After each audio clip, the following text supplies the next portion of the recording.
فأعوذ بالله من الشيطان الرجيم. بسم الله الرحمن الرحيم. شهر رمضان الذي أنزل فيه القرآن هدى للناس وبينات من الهدى والفرقان. وقال النبي صلى الله عليه وسلم: أحصوا هلال شعبان لرمضان. وقال النبي صلى الله عليه وسلم في مقام آخر: يا أيها الناس قد أظلكم شهر عظيم، شهر مبارك، شهر فيه ليلة خير من 1000 شهر، جعل الله صيامه فريضة وقيام ليله تطوعا، إلى آخر الحديث، أو كما قال النبي صلی اللہ علیہ وسلم. معزز اور محترم سامعین کرام، بہت کم دن باقی رہ گئے ہیں اور کچھ ہی دنوں کے بعد رمضان المبارک کا مہینہ شروع ہونے والا ہے. حضور پاک صلی اللہ علیہ وسلم رمضان المبارک کا مہینہ آنے سے پہلے اس کی تیاری فرمایا کرتے تھے. چنانچہ احادیث میں آتا ہے کہ آپ صلی اللہ علیہ وسلم شعبان ہی سے رمضان کی تیاری شروع کر دیتے. بعض روایتوں میں آتا ہے کہ آپ صلی اللہ علیہ وسلم شعبان کے مہینے میں اتنے روزے رکھتے کہ کسی اور مہینے میں رمضان کے علاوہ نہیں رکھتے تھے، اور باقاعدہ صحابہ کو فکر مند فرماتے، کیونکہ اصل میں یہ مہینہ بہت برکت والا ہے اور ہمارے لیے بہت قیمتی موقع رہتا ہے اللہ رب العزت کی رضا اور اللہ رب ذوالجلال کا قرب حاصل کرنے کے لیے اور اپنے گناہوں کو معاف کرانے کے لیے. حضور پاک صلی اللہ علیہ وسلم ایک دعا مانگا کرتے تھے رمضان سے پہلے: اللہم بارک لنا فی رجب و شعبان وبلغنا رمضان. دعا یوں مانگتے تھے کہ اے اللہ، ہمارے رجب کے مہینے میں اور شعبان کے مہینے میں برکت عطا فرما اور ہمیں رمضان المبارک تک پہنچا دیجیے. یعنی رمضان تک پہنچنے کے لیے حضور پاک صلی اللہ علیہ وسلم دعا فرماتے تھے. ایک دوسری روایت میں ہے کہ حضور فرماتے تھے، دعا کرتے تھے: اللہم سلمنی لرمضان وسلم رمضان لی وسلمہ متقبلا. اے اللہ، مجھے صحیح سالم رمضان تک پہنچا دیجیے، یعنی رمضان تک مجھے صحت و سلامتی عطا فرما دیجیے، اور سلامتی کے ساتھ رمضان کو ہم تک پہنچا دیجیے، اور اس رمضان کو ہمارے لیے مقبول فرما لیجیے. ابھی کچھ وقت باقی ہے رمضان میں، لیکن ابھی ہم نے اس کو اس لیے چنا کہ آپ صلی اللہ علیہ وسلم بھی رمضان سے پہلے صحابہ کے سامنے رمضان کا تذکرہ فرمایا کرتے تھے، تاکہ فکریں بیدار ہو جائیں اور ہم اپنے آپ کو اللہ کے اس عظیم الشان انعام کے لیے تیار کر لیں. جب کسی چیز کی اہمیت ہمارے اندر ہوگی اور اس کی عظمت ہوگی تو ہم پہلے سے اپنے آپ کو اس کے لیے تیار کریں گے. جیسے ہمارے یہاں جب شادی کا موسم آتا ہے تو کئی مہینوں پہلے اس کی تیاریاں شروع ہو جاتی ہیں. عید آتی ہے تو عید کے لیے بھی تیاریاں شروع ہو جاتی ہیں. ایسے ہی رمضان کے لیے بھی ہمیں تیاریاں کرنا چاہیے اور اس کا استقبال کرنا چاہیے. رمضان کا استقبال اچھے کپڑوں سے یا افطار کی اچھی چیزوں سے نہیں ہوتا، وہ بھی اس کا ایک حصہ ہے. اصل اس کا استقبال یہ ہے کہ ہم اپنے آپ کو عبادت کے لیے تیار کریں، ہم اپنے آپ کو اللہ کی رحمت کے متوجہ ہونے کے قابل بنائیں. کیونکہ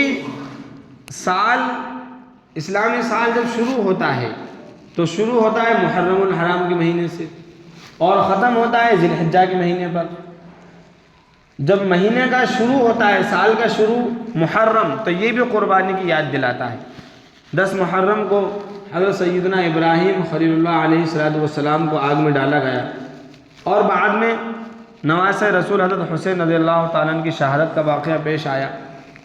اور جو آخر مہینہ ہے ذی الحجہ، ذی الحجہ کے اندر حضرت اسماعیل علیہ السلام کے قربانی کا واقعہ پیش آیا، اور اسی کے اندر قربانی یعنی عید الاضحیٰ کا موقع رکھا گیا۔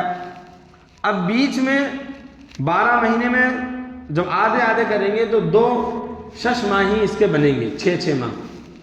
شروع کے جو 6 مہینے ہیں اس میں سے تیسرا مہینہ ہے ربیع الاول کا۔ ربیع الاول کا مہینہ بھی اللہ رب العزت کی طرف سے ہمارے لیے بہت بڑا انعام ہوتا ہے۔ کیوں ہوتا ہے؟ کیونکہ اس میں کائنات کی سب سے عظیم ہستی تاجدار بطحہ امام الانبیاء سرور کون و مقام فخر دونوں جہاں محبوب رب کائنات جناب محمد عربی صلی اللہ علیہ وسلم کی پیدائش ہوئی۔ لقد من اللہ علی المؤمنین اذ بعث فیہم، اللہ نے اس کو باقاعدہ احسان کے طور پر قرآن میں ذکر فرمایا۔ دیکھیے اللہ نے ہمیں بہت نوازا، ہر چیز اللہ کی دی ہوئی ہے۔ انسان کا یہ جسم، اس کی دیکھنے کی طاقت، سننے کی طاقت، بولنے کی طاقت، تمام کی تمام چیزیں، یہ فیملی، گھر مکان، ماں باپ، عزت، یہ تمام کی تمام چیزیں اللہ ہی نے دی ہیں، لیکن اللہ نے کسی چیز پر احسان نہیں جتلایا۔ ہاں رسول اکرم صلی اللہ علیہ وسلم کو بھیجا تو اس پر احسان جتلا دیا کہ لقد من اللہ علی المؤمنین اذ بعث فیہم رسولا، کہ اللہ نے مومنین پر احسان کیا ہے کہ اللہ نے رسول کو ان کے درمیان میں بھیج دیا۔ کیونکہ اگر رسول نہ ہو تو سب کی زندگی اندھیروں میں رہ جائے، رسول نہ ہو تو قرآن پاک کو کدھر نازل کیا جاتا اور انسانوں کی ہدایت کیسے ہوتی؟ تو یہ بہت بڑا انعام۔ تو مہینے سال کے جو شروع کے 6 مہینے ہوتے ہیں اس میں جو تیمائی ہوتا ہے تیسرا مہینہ وہ ربیع الاول کا، اور جو آخری ششمائی ہے اس کی جو تیمائی ہے یعنی 9واں مہینہ وہ رمضان المبارک کا مہینہ ہے۔ ادھر چھٹے کو عظمت والا بنایا، پہلے کو اور اخیر کو، پھر تیسرے کو اور پھر 9ویں کو۔ یہ آپ ترتیب دیکھیے اللہ رب العزت نے کیسے کیسے انعامات عطا فرمائے۔ رمضان اپنے آپ کے اندر ایک عظیم برکت والا مہینہ، یہ جو رمضان کا اس کو جو نام دیا گیا ہے اس میں اصل میں 3 لفظ ہیں، ایک را ہے، میم ہے، واد ہے، رمض سے یہ بنا ہے، اس کو رمضان کہا جاتا ہے۔ اس کے معنی آتے ہیں عربی کے اندر جلا دینا، جلانے کے بعد کسی چیز کو ختم کر دینا۔ رمض کے معنی آتے ہیں جلا ڈالنا، کسی بھی چیز کو جلا دینے کے معنی آتے ہیں۔ سوال یہ ہے کہ رمضان کو رمضان کیوں کہتے ہیں؟ کیونکہ اللہ کی طرف سے اس مہینے میں وہ تاثیر رکھی گئی ہے کہ یہ مومنین کے گناہوں کو ختم کر دیتا ہے، مومنین کے گناہوں کو جلا کر ختم کر دیتا ہے۔ جیسے زمین ہوتی ہے، زمین پر ایک گندگی ہو گئی، اب اس کی صفائی کا ایک طریقہ تو یہ ہے کہ بارش آئے اور بارش سے وہ دھل جائے اور وہ صاف ہو جائے، لیکن ایک قدرتی نظام یہ ہوتا ہے کہ دھوپ نکلتی ہے، اس دھوپ میں وہ زمین خشک ہو جاتی ہے اور نجاست جو بھی ہوتی ہے وہ جل کر کے خاک ہو جاتی ہے، ختم ہو جاتی ہے اور زمین بالکل صاف ستھری ہو جاتی ہے۔ جیسا کہ فقہ کا اصول ہے زکوٰۃ الارض یبسوا، زمین کے باقی اس کا خشک ہو جانا ہے۔ اگر زمین پر کسی جگہ نجاست لگی اور اس پر دھوپ پڑی اور وہ سوکھ گئی زمین تو وہ زمین آٹومیٹک پاک ہو جائے گی، زمین کو دھونے کی ضرورت نہیں پڑتی۔ ایسے ہی اللہ تعالیٰ نے مومنین کے لیے رمضان المبارک کا مہینہ عطا فرمایا کہ ان کے گناہوں کو جلا کر کے ختم کر دیں اور ان کو بالکل گناہوں سے پاک صاف فرما دیں۔ یہ سمجھنے کی ضرورت ہے میرے بھائی۔ اسی لیے حضرت سلمان فارسی رضی اللہ تعالیٰ عنہ کی ایک روایت ہے، حضرت سلمان فارسی نے فرماتے ہیں کہ حضور پاک صلی اللہ علیہ وسلم نے رمضان سے پہلے شعبان کے آخر دن میں ایک خطبہ دیا، یعنی مسلمانوں کے سامنے، صحابہ کے سامنے ایک تقریر کی رمضان کی اہمیت پر، اور فرمایا یا ایھا الناس قد اظلکم شہر عظیم، اے ایمان والو، اے لوگوں کا ہے نہیں، اے تمام لوگوں، تم سب پر ایک عظیم الشان مہینہ سایہ فکن ہونے والا ہے۔ بھائی جیسے ابھی ہم نے بتلایا کہ اس کا نام کیا ہے، رمضان، اس کے اور بھی نام ہیں، شہر مبارک برکت والا مہینہ، شہر عظیم عظمت والا مہینہ، اور شہر المواسات غمخواری والا مہینہ، شہر الصبر صبر والا مہینہ، شہر الثواب ثواب والا مہینہ، روزے والا مہینہ۔ اصل میں جس چیز کی جتنی عظمت ہوتی ہے اس کے نام بھی اتنے ہوتے ہیں۔ اللہ کے کتنے نام ہیں؟ 99 نام ہیں، حضور پاک صلی اللہ علیہ وسلم کے بہت سے نام ہیں، ایسے ہی رمضان بھی بہت قیمتی مہینہ ہے، اس لیے اس کے بھی کئی سارے نام ہیں۔ یہ برکت والا مہینہ، عظمت والا مہینہ، صبر والا مہینہ، اس مہینے کے اندر اللہ رب العزت خاص طور پر اسپیشل شیاطین کو قید کر دیتے ہیں، شیاطین کو بند کر دیا جاتا ہے تاکہ مومنین آسانی کے ساتھ عبادت کے فرائض انجام دے سکیں۔ یہ کتنا بڑا انعام ہے، ورنہ شیطان تو شیطان ہے، اس کو تو اللہ نے پہلے دن سے کھلی اجازت دی تھی کہ جو چاہے کرنا، میرے نیک بندے تیرے بہکاوے میں آنے والے نہیں ہیں، لیکن اس کے باوجود رمضان المبارک کے اندر ان بڑے بڑے شیاطین کو اس میں قید کر دیا جاتا ہے۔ اور یہ بھی سوال اٹھتا ہے کہ جب رمضان میں شیاطین کو قید کر دیا جاتا ہے تو پھر گناہ کیوں کرتے ہیں لوگ؟ رمضان میں بھی نماز چھوڑ دیتے ہیں، رمضان میں روزے چھوڑ دیتے ہیں، جب شیاطین کو قید کر دیا تو اب یہ گناہ کیوں ہو رہے ہیں؟ یہ گناہ ہونے ہی نہیں چاہیے۔ اور بات قاعدے کی ہے، جواب یہ ہے کہ بڑے بڑے شیطانوں کو بند کیا جاتا ہے، اور ہم اتنے غافل ہیں کہ چھوٹے موٹے ٹوٹ پھنگی جو ذرا ذرا سے شیطان ہوتے ہیں ان کے بہکاوے میں بھی ہم آ جاتے ہیں، ان کے بہکاوے کے اندر بھی جو ہے ہم گناہ کے اندر ملوث ہو جاتے ہیں۔ حالانکہ ہماری شان یہ تھی کہ ہم تو بڑے بڑے شیطان کے بہکاوے میں بھی نہیں آتے، کیونکہ اللہ تعالیٰ کی عبادت میں اتنا ہی دماغ ہونا چاہیے۔ دوسری بات یہ ہے کہ پورے سال انسان کے دل پر گناہوں کا جو اثر ہوتا ہے، اس اثر کی وجہ سے رمضان کے اندر بھی اس کا اثر نظر آتا ہے اور وہ گناہوں کے اندر ملوث ہو جاتا ہے۔ لیکن یاد رکھیے رمضان مبارک کا یہ مہینہ انتہائی قابل قدر ہوتا ہے، کیونکہ حدیث پاک کے اندر آتا ہے جس کا رمضان صحیح سلامت گزر گیا اس کا پورا سال صحیح سالم گزر جائے گا۔ اگر کوئی رمضان المبارک کے اندر اپنے آپ کو بدنگاہی سے بچا لے، اللہ تعالیٰ پورے سال بدنگاہی سے اس کو بچا دے گا۔ اگر کوئی رمضان کے اندر نمازوں کے قضا کرنے سے اپنے آپ کو بچا لے، اللہ تعالیٰ پورے سال اس کو ایسا موقع عطا فرما دیں گے، کیونکہ اللہ نے رمضان کو چنا ہے۔ ایک روایت کے اندر آتا ہے، حضرت قتادہ کی روایت ہے غالباً، کہ اللہ تعالیٰ نے الگ الگ چیزوں کا انتخاب کیا، جیسے کہ انسانوں کے اندر آخری رسول کے لیے جناب محمد رسول اللہ صلی اللہ علیہ وسلم کو چنا، اور تمام کے تمام دنیا کے اندر آپ کی رسالت کے لیے مکہ مکرمہ کو اور عرب کو چنا۔ ایسے ہی اللہ رب العزت نے ساری کائنات کے اندر تمام دنوں میں جمعے کے دن کو اختیار فرمایا، تمام راتوں میں شب قدر کی رات کو پسند فرمایا۔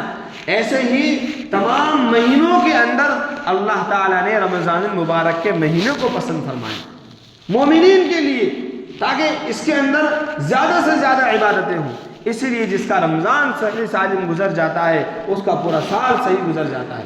اور ایک حدیث پاک کے اندر آتا ہے کہ اللہ تعالیٰ نے ایک جمعے کو دوسرے جمعے کے لیے کفارہ بنا دیا، ایک رمضان کو دوسرے رمضان کے لیے کفارہ بنا دیا، ایک نماز کو دوسرے رمضان تک کے لیے کفارہ بنا دیا۔ یعنی انسان نے فجر کی نماز پڑھی، پھر ظہر کی پڑھی، تو یہ ظہر کی نماز فجر سے لے کر ظہر تک جو گناہ ہوئے ان کی معافی کا سبب ہوگی۔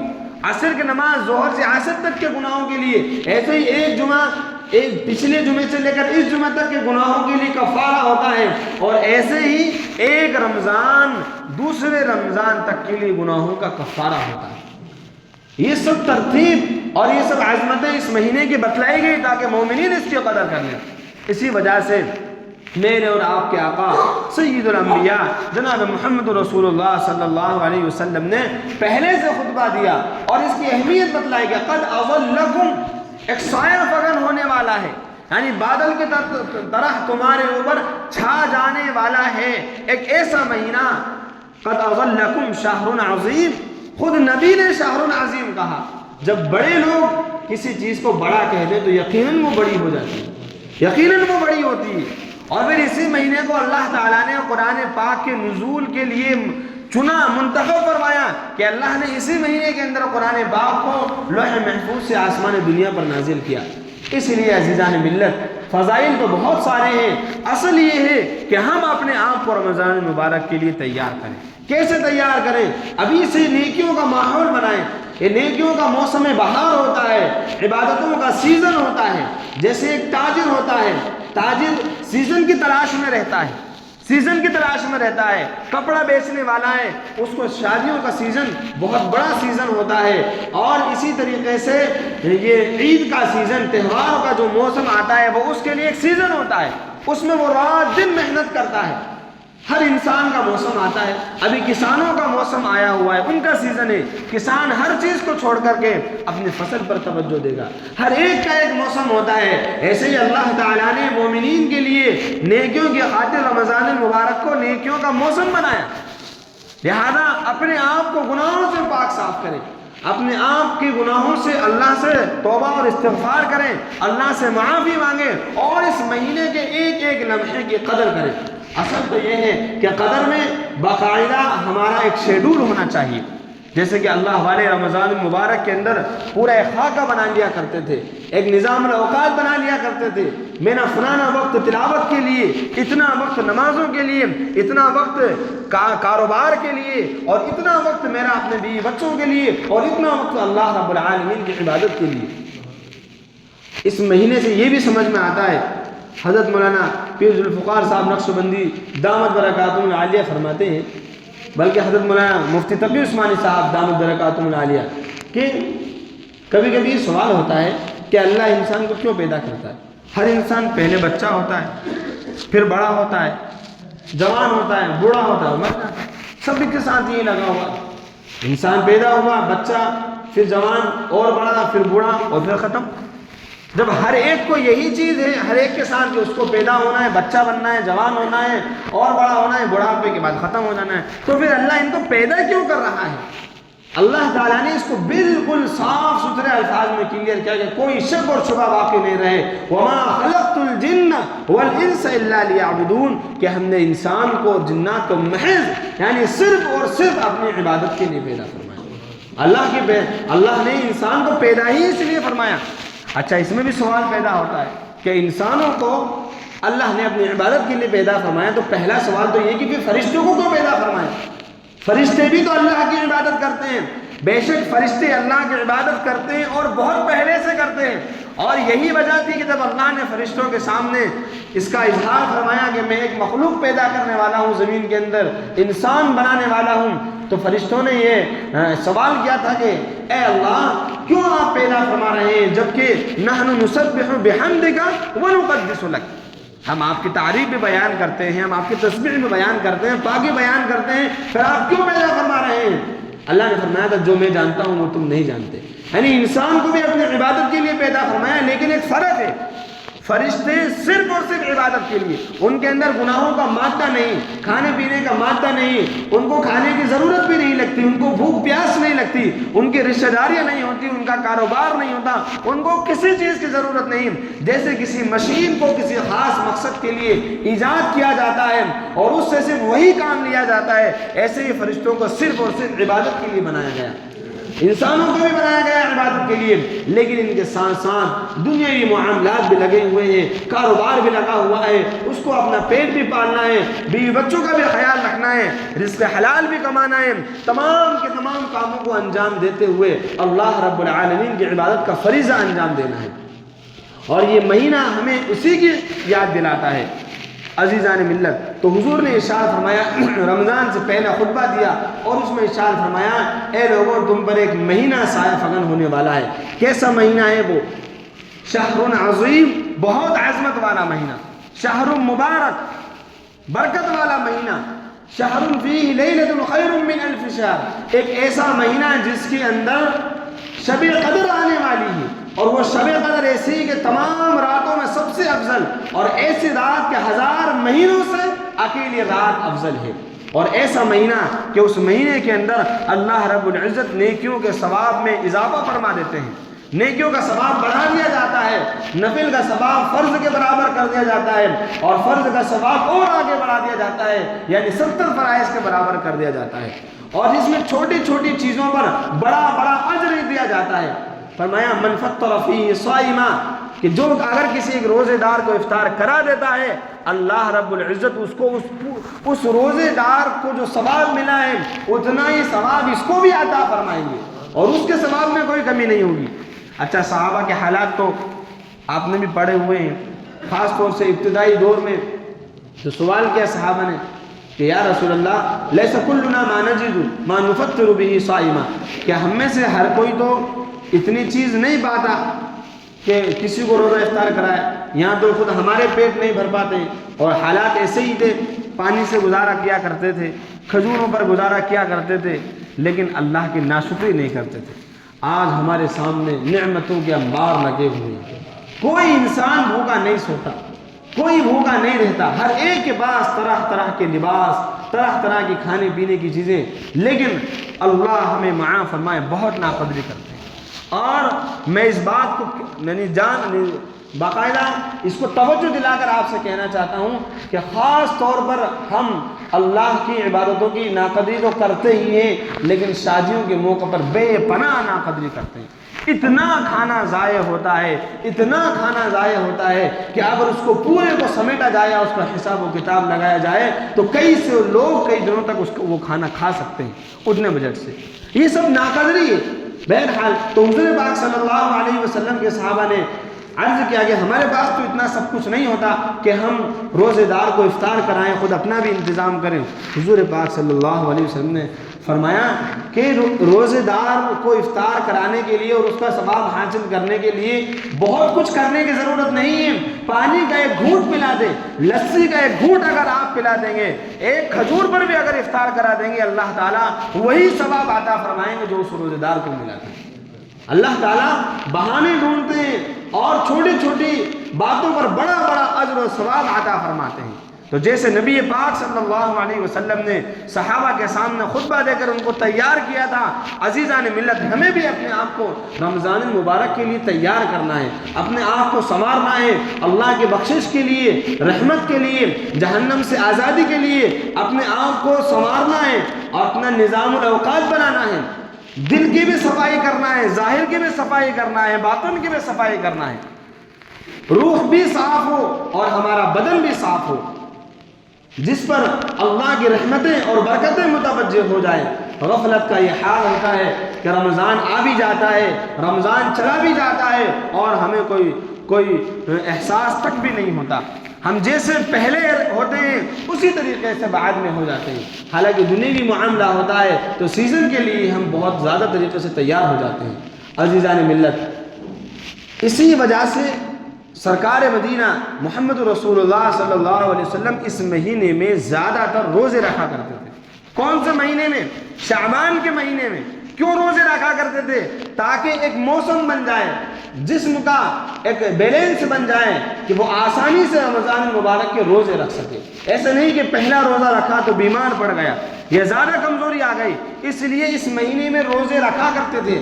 روایت کے اندر آتا ہے کہ آپ صلی اللہ علیہ وسلم زیادہ روزے رکھا کرتے تھے شعبان کے مہینے کے اندر، اور ایک حدیث میں فرمایا احصوا ہلال شعبان لرمضان، شعبان کے دنوں کو، شعبان کے چاند کو شمار کرو، گنو، اس کی نگرانی کرو، اس کو شمار کرو، رمضان کے لیے ایک ایک دن کا انتظار کرو، جیسے کہ حضور پاک صلی اللہ علیہ وسلم ایک ایک دن کا انتظار کیا کرتے تھے۔